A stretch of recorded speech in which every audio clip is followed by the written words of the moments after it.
आप सभी को राम राम।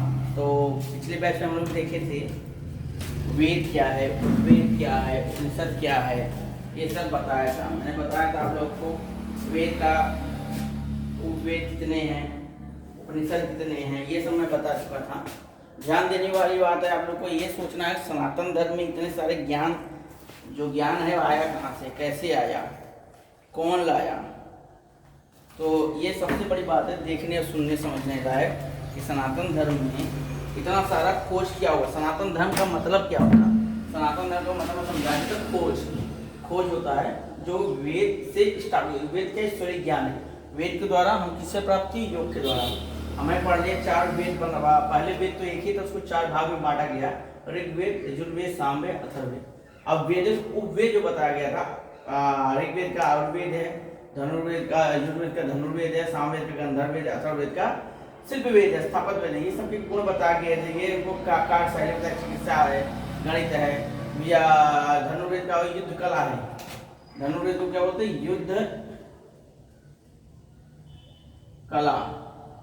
युद्ध कला है। उसके बाद से गंधर्ववेद को संगीत बोलते हैं। उसके बाद स्थापत्य शिल्पवेद को क्या बोलते हैं? बनाना। ये हमने बढ़ा दिया था आप लोग को। और आज हम पढ़ेंगे कि वेद क्या होता है। वेद का मतलब होता है ज्ञान, यहाँ जो पढ़ाया था। उपवेद का मतलब गुण, उपनिषद का मतलब व्याख्या, दर्शन का मतलब होता है नियम और कानून, उसका पुराण का मतलब होता है कर्मकांड। ये मैं आपको बता दिया था। तो आज मैं आप लोग को यही पढ़ाऊंगा कि उपवेद तक अब उपनिषद क्या होते हैं, उपनिषद क्या है, क्यों है, कैसे हैं, क्या क्या उपनिषद में आता है, कब आता है, कितने चीज आते हैं, इसमें क्या क्या पढ़ाया जाता है, इसके वर्णना क्या क्या हुआ है उपनिषद में। बहुत हार्ड होता है, लिख कर तुम बताना ही अत्युत्तम। तो समय लगेगा, तो हम साफ करने की वीडियो हम चालू करेंगे, या नहीं रहने दीजिए, इसी पे चालू कर देंगे। तो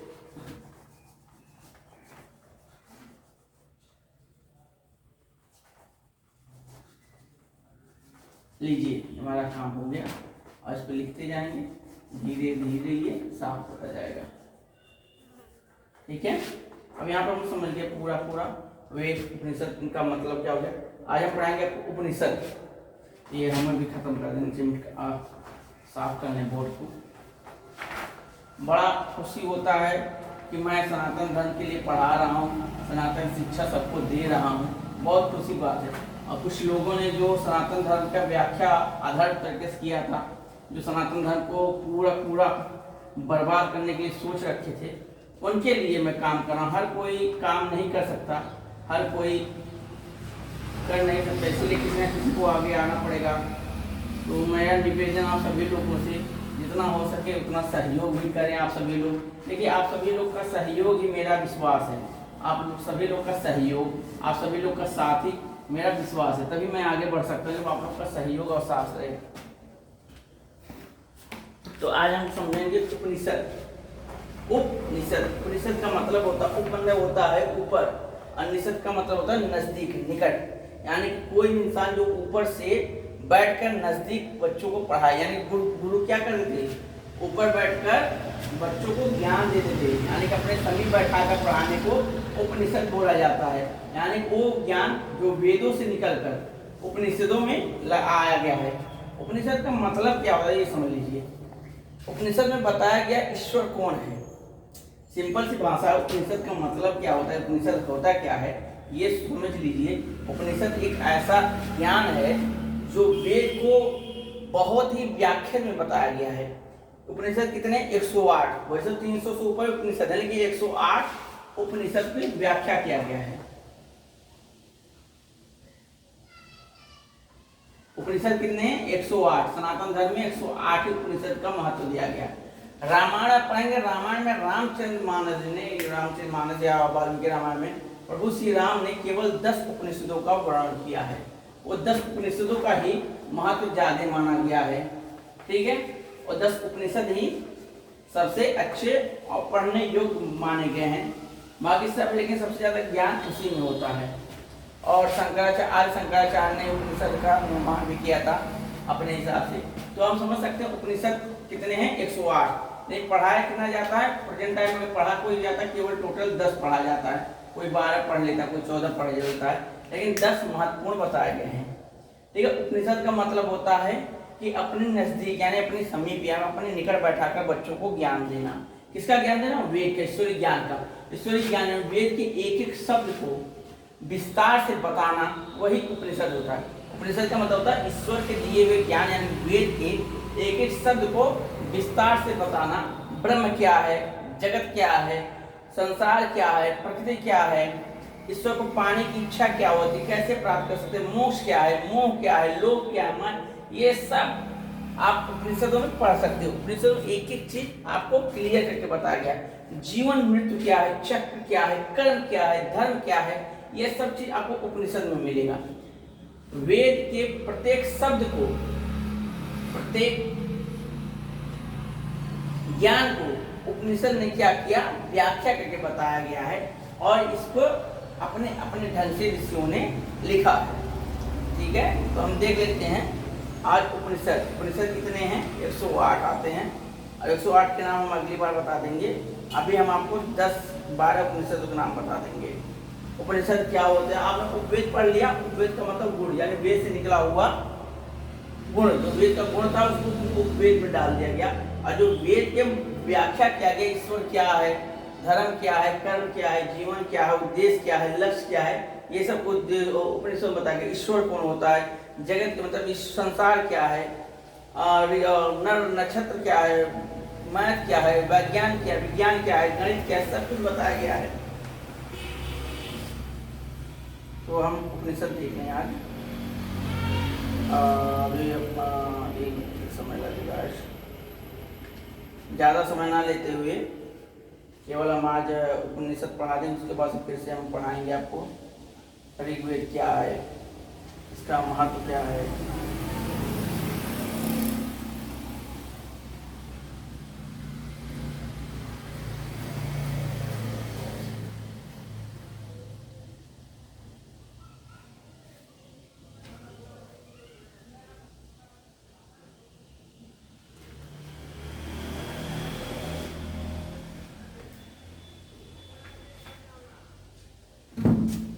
तो मुझे समय चाहिए आप लोग को, और मैं उपनिषद के बारे में बता रहा हूँ।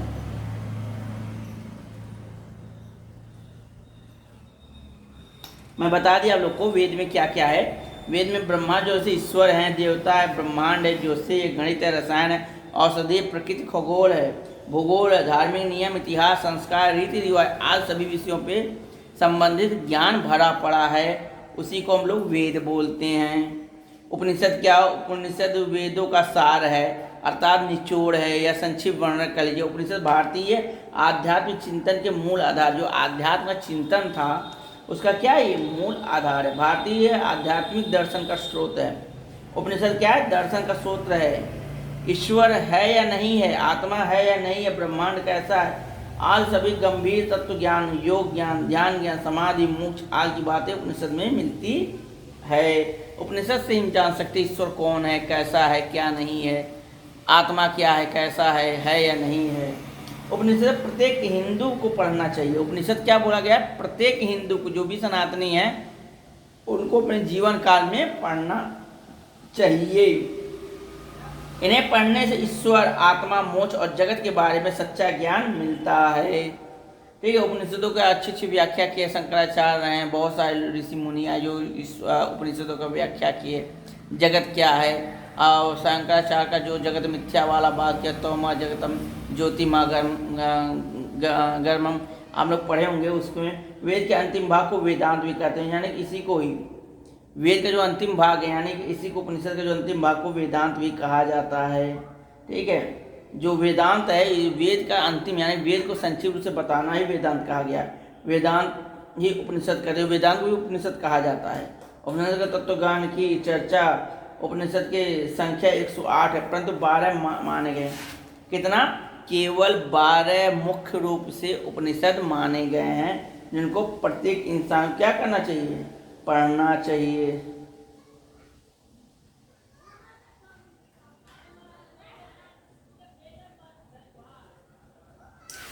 तो अब देखिए बहुत ध्यान की बात है, अब यहाँ से देखिए बहुत एक अच्छी बात बता रहा हूँ। यहाँ से आ गया अब अगर वो वेद, वेद को पढ़े तो उपवेद, उपवेद बनाए, गुरु बना दिए, वेद को पढ़े तो उपवेद बना, उपवेद को पढ़े, वेद उपवेद को पढ़े तो क्या बने, उपनिषद, उपनिषद बनाए, वेद ज्ञान बनाए, फिर वेद को पढ़े तो उपवेद बनाए, गुरु को ले लिए, जो जो जैसे उपवेद में आपका आ गया है धनुर्वेद हो गया का, उसके बाद से आपका आयुर्वेद हो गया, उसका गंधर्व वेद हो गया, उपवेद है ये सब। उपनिषद, उपनिषद को और उपवेद को, उपनिषद और वेद को पढ़ के क्या बनाया गया यहाँ पे, शस्त्र दर्शन, जिसको बोलते हैं दर्शन, यानी कि नियम, यानी कि दर्शन शास्त्र जिसको बोलते हैं, इसको क्या बोलते हैं, शास्त्र, यही शास्त्र है। और उसके बाद यानी कि शास्त्र को भी पढ़े, उपनिषद को भी पढ़े, वेद को भी पढ़े, तब यहाँ पे बनाए हम लोग क्या, कर्म कांड, यही कर्म कांड क्या बोला जाता है, पुराण, क्या बोला जाता है, पुराण, जो 18 पुराण है। सबसे अच्छी बात है हम यहाँ से निकले, इसको सीखे, यहाँ सीखने के बाद इन दोनों को सीखने के बाद फिर हम इस पे आ गए, इन तीनों को जब सीखे तो यहाँ से हमने नियम बना लिए साथ, जब इन चारों सीख लिए तो हमने कर्मकांड बना दिए, कैसे पूजा पद्धति हो, ईश्वर क्या है, इसकी पूरी व्याख्या इसमें मिल जाएगा, कैसे कैसे घटित हुआ, क्या क्या घटना घटित हुआ, पूरा सत्य इसमें दिखना लगेगा। इसमें 6 ब्रह्मा जी के आते हैं, 6 विष्णु भगवान, 6 शिव भगवान के पुराण मिलेंगे, इसीलिए 18 पुराण का जिक्र हुआ है। अब उपनिषद देख लीजिए, उपनिषद कितने 108 हैं, लेकिन वहां तो कितने का दिया जाता है, 12 का, कहीं पे 10 होता है, कहीं पे 12 होता है, कहीं पे 9, अपने अपने हिसाब से, ठीक है। अब देखिए उपनिषद, यहाँ से आ जाइए, उपनिषद 12 कौन कौन से है, इको, ईशा पहला, दूसरा आपका है के, तीसरा है आपका कट, चौथा है आपका प्रश्न, पांचवा है आपका मुंडक, छठवां है आपका मांडुक,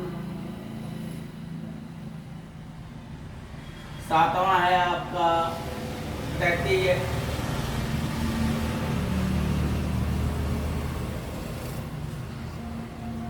आठवां है आपका ऐत्रेय, ऐतरेय, नौवां है आपका छांदोग्य, छांदोग्य, 10वां है आपका बृहद, बृहदारण्यक, 11वां है आपका कौशितकी, कौशितकी,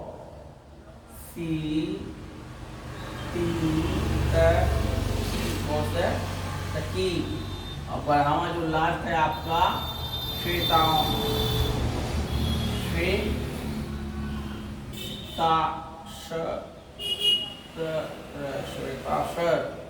ये 12 क्या है आपके, उपवेद हैं, यानी उपनिषद हैं।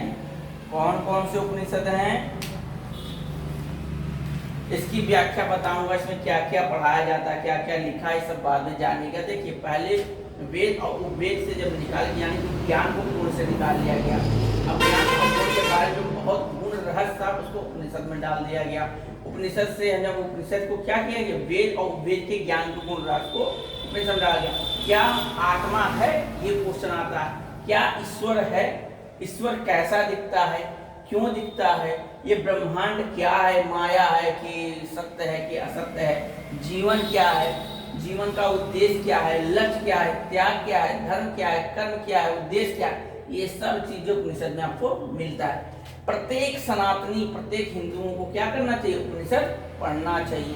प्रत्येक आर्यवर्त के बच्चों को क्या करना चाहिए, उपनिषद पढ़ना चाहिए। जो भी बच्चा भारत की, जो भी मेरा वीडियो देख रहा है, जो भी लोग मेरा वीडियो सुनते हैं, वो लोग क्या करें, ज्यादा पैसा ना लगकर अपने बच्चों को एक बार उपनिषद की शिक्षा जरूर दें।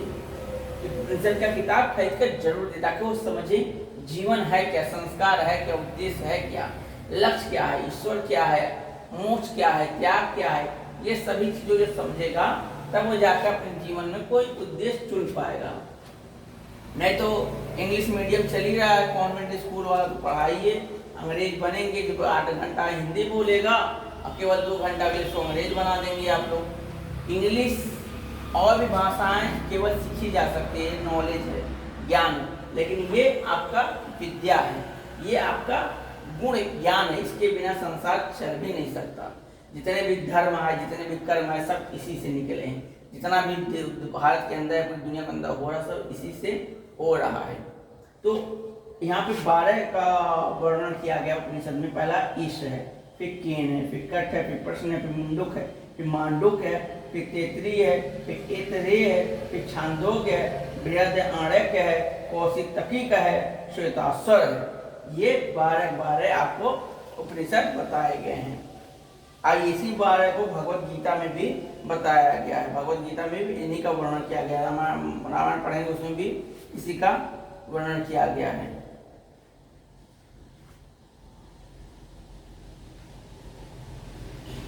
ये छोटा छोटा देखकर हम लोग चल रहे हैं।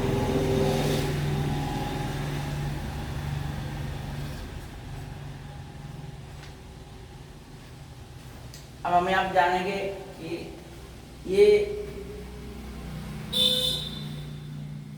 मैं पूछा ना सनातन धर्म का मूल तत्व क्या है, महत्व क्या है।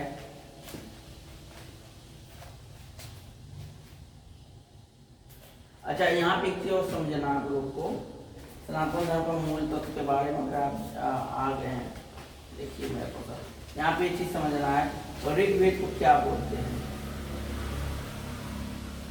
यहाँ भी मैं बता दूं आपको, खुल जा सिम से नहीं खुलता है। हाँ देखिए यहाँ पे क्या है, ऋग्वेद है, जो ऋग हमारा है, ऋग हो गया, उसके बाद से साम हो गया, यजुर हो गया, यजुर, ऋग के बाद से यजुर आ गया,